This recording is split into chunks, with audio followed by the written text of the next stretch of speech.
So today I'm with one and only Naimask. I'm so excited to be here with you. It's so nice to see you. I want to ask you so many things, but I have to tell you that you look amazing. You look Thank so you. gorgeous. It's good lighting. How is your life going right now? I know there is this pandemic going on, and how are you dealing with this coronavirus thing? Well, I'm missing my grandchildren a lot. I have 12 grandchildren, and I miss them. I did fly into my younger son's home and saw my second youngest granddaughter. She turned 8. So I went there for her birthday. But you can only fly in the United States. You can't leave the country. No, I have to tell you, but now my book is going to be published in Turkey. Yay! Yes, exactly. How do you use your fingers? You use your hands better than me. I never know how to use my hands. I just go, yay! You're good at everything. You're good at everything. And you cannot believe how many times people have commented in my social media to say, what about Turkey? And I can't announce it until it comes out. Yeah. So I want to know what inspired you to write this book? Well, a book agent was wanting me to write the book. And I said, why would I write a book?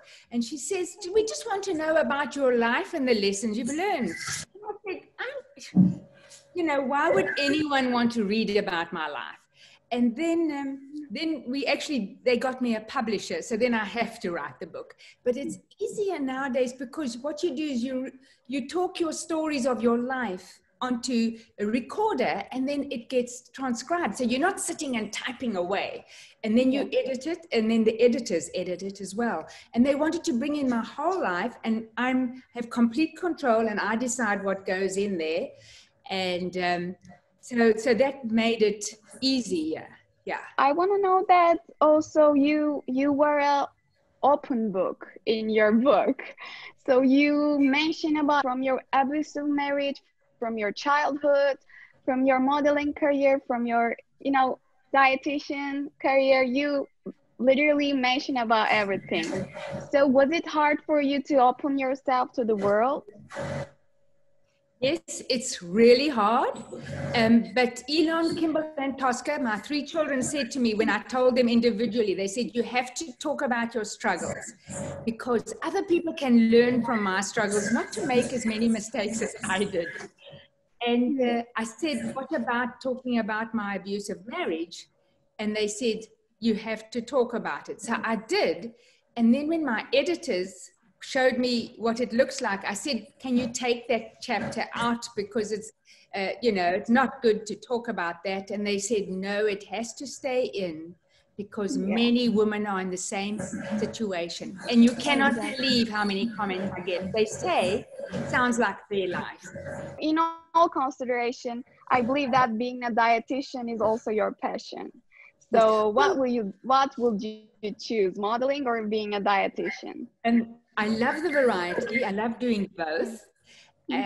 And I didn't expect modeling to carry on. That's why I did 2 Master of Science degrees, because I wanted to be this expert in nutrition, not knowing that in my 70s I'd be a supermodel. I mean, you can't imagine that. You never think about that. But I do love being a dietitian because I can help people to age better, feel better about themselves, and be healthier.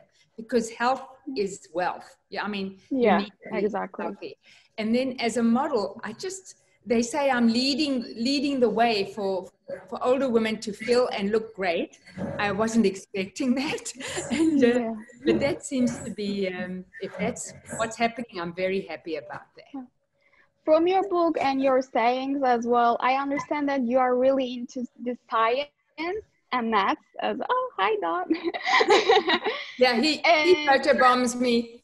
Yeah, but such a great dog. I have one too, but I put her away so she won't make any noise. So I know that you're into science as well. So that's the proof that women can do everything. You can be beautiful, you can be a model, you can be a super mom, you can be a super grandma, you can do everything, right? So I want to know that was science something that you assumed at your at home? Well, the thing is, I was always good at math and science. I can't draw to save my life. I'm not creative that way, but I found it easy. So that's natural to do a Bachelor of Science. And then my father said you should have a profession at the end, which was a dietitian. So while my father was a chiropractor and had his own business, and we started working for him from when we were 8 years old, because it's, you know, we're there and we can be helpful. And then he would pay us, I mean, small amounts, but we were surprised. We get money too. Yeah, I know. And then the same with my children. From, you know, they always had to, first of all, behave, because I always had my practice at home. And they would, the doctors would send their patients to me, you know, diabetes, heart disease, just plain weight loss without any complications. But the point is that people have to change their eating habits, and they would see that I'm caring for these people and they become happy. Yeah. You become much happier if you have your health and your weight under control, and it's hard. It's really hard. For me, it's hard every day. So my children always saw me working long hours, and they were always helpful. So I think, and you know, whatever they decided to do, as long as it's good for the planet, for other people, then I'm very happy, and it gives you a lot of joy. As we mentioned earlier, you basically show to all women out there that they can do everything. They can get divorced, they can survive, they can have a good career, and they can raise very successful kids, very successful children. So did you and Titil, do you have a plan? Or was it just a spontaneous luck, or just genes maybe? Actually, I think in my book I say the harder you work, the luckier you get. All right, that was my dad saying too. So when I spoke about my hard times, my two brothers and my twin sister both were surprised when they read my book. I never complained about the hard times. Okay, so we could never go out for dinner. We could never go to the movies. I would do manicures and pedicures on my children, and I would cut their hair very badly, but I would cut it because I couldn't afford that. So the thing is, but you don't complain if you have to get away with the bare minimum. And so I think it encouraged them to survive under any circumstance, which they did. I mean, when they went to university, they had to get their own scholarships and their own loans because I couldn't afford that. And they could have gone for free at the University of Toronto because I was a research officer there, but they didn't want to study medicine or law. So then they had to find their own way. And I never checked their whatever they applied for. I never checked their homework when they were at school. No, first of all, I don't like it. It's boring. I couldn't be bothered. And secondly, they have to be responsible for themselves. Yeah, exactly. I think that's the main thing. And you also like your kids being independent, you know. I think that's the most important thing for you to raise a kid. Do you apply these things to your grandkids as well, Well, yes. When I was looking after my daughter's twins, when they were 6, now they're 7, and of course I don't see them much with the lockdown. They were 6 years old, and Tosca had to go shoot a movie in Italy. So I stayed there, and then I go down in the morning, they have to get ready for school, and they say, we want breakfast. I said, you get your own. They said, what do you mean we get our own? I said, you get your own. And so they had to go into the fridge and the cupboards and get their own food. And then I sat down and ate with them, and I said, now you clear the table and you take my dish too. And they said, what? We never have to do this. I said, you're with me now. You have to do it. Yeah. And they have to say thank you and please all the time. So then, and then I take them to school. So when my daughter came back, she says, what are they doing? They're helping themselves and they're clearing my plate. And I said, yeah, they have to do that. You change them. Yeah, so yeah. I'm not a slave to my grandchildren. Yeah, exactly. And I also know your parents were very adventurous. You did a lot of things with them. And I think your motto was like, live dangerously but carefully, right?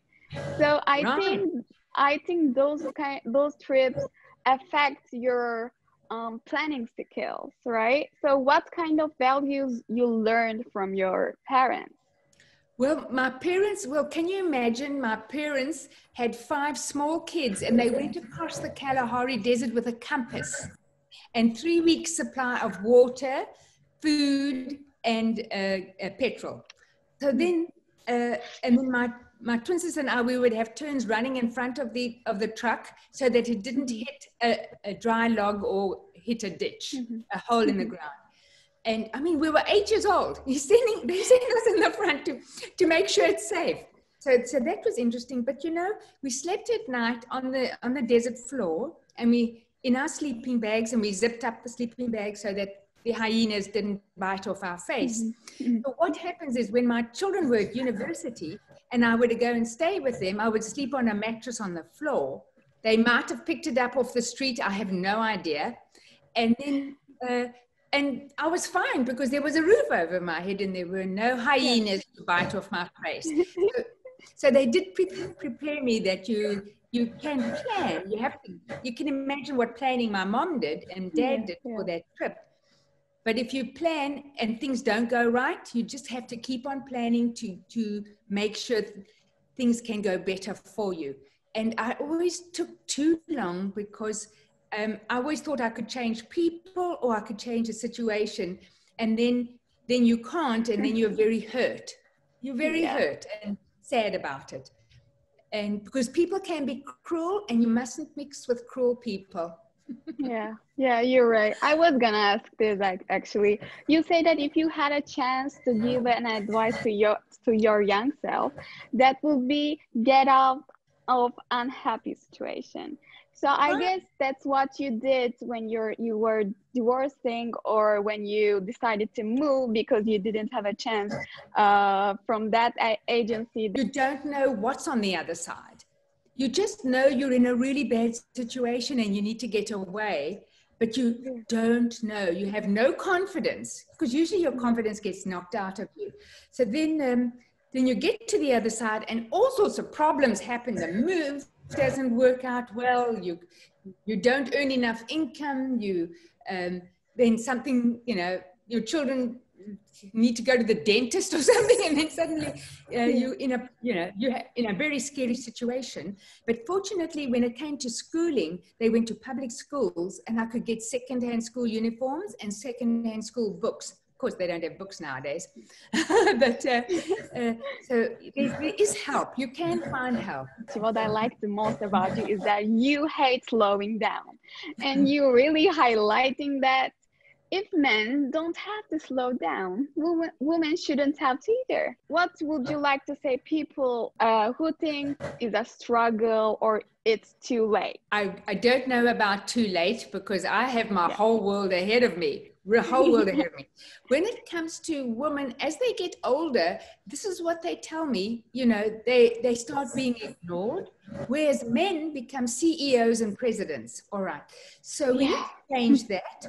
And if you are being ignored, you need to find out who's ignoring you or who's not being good. And then you need to make a change, even if you are the leader of making the change. I mean, how many times I would date a man and then he would tell me that I'm too fat, I'm too old, I'm too ugly, and I'm boring, and all this and stupid.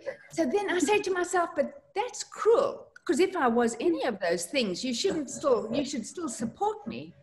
But if they had any of these characteristics, I wouldn't say to them, you're fat and ugly, because that would be cruel. So we need to remember that if somebody's trying to pull down your confidence, you have to say goodbye. And you have to look for people who are good to you. And you will find friends that are very supportive of you. And that's what you need to do, because you need to build up your confidence. So what do you think about aging? I know we just talked about it, but do you have, we look at you and you're like a diamond shining with that gray hair. You're so beautiful. Like, I like it. And do you have any tips? I know that you are a dietitian, so obviously you take care of, what you eat. Probably you eat so good. And any skincare tips or, nutrition tips you have? Well, the thing is, when you eat well and you maintain your weight, which is really hard, and it's a struggle for me every day, but it's worth it because it's anti-aging to eat well.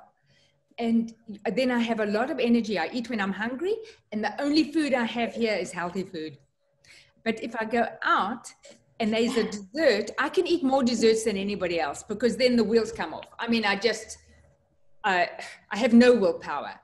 So the thing is, you have to really look after your inside of your body, and then that will help your skin and give you a lot of energy. But then you also have to dress well and cut your hair nicely and do your makeup and look pretty, you know, so that you look stylish. So that people, I mean, that is superficial, but that's how people judge you as well. Your kids are beyond successful right now. All we're talking about your son, Elon Musk, and recently I don't know, the Neuralink thing. You must be very proud, right? Do you remember the first moment that you realized that, oh, he's gifted, you know? Yes, from about 3 years of age. I just said, really? I have this genius, yes. You must be really proud. Very proud of all three of my children. Because, you know, Tosca has this Passionflix, which is romantic movies. Yeah, I know. And it's a platform worldwide. And it just brings, especially in this time of where we sit at home, it brings us some kind of hope for romance. And for men, they can learn how to be romantic. Exactly. And the nice thing is that she has female directors, and the women get paid the same as the men. I'm very proud of her, and so and my two sons support her. So now I'm not anti-men. Men support women as well.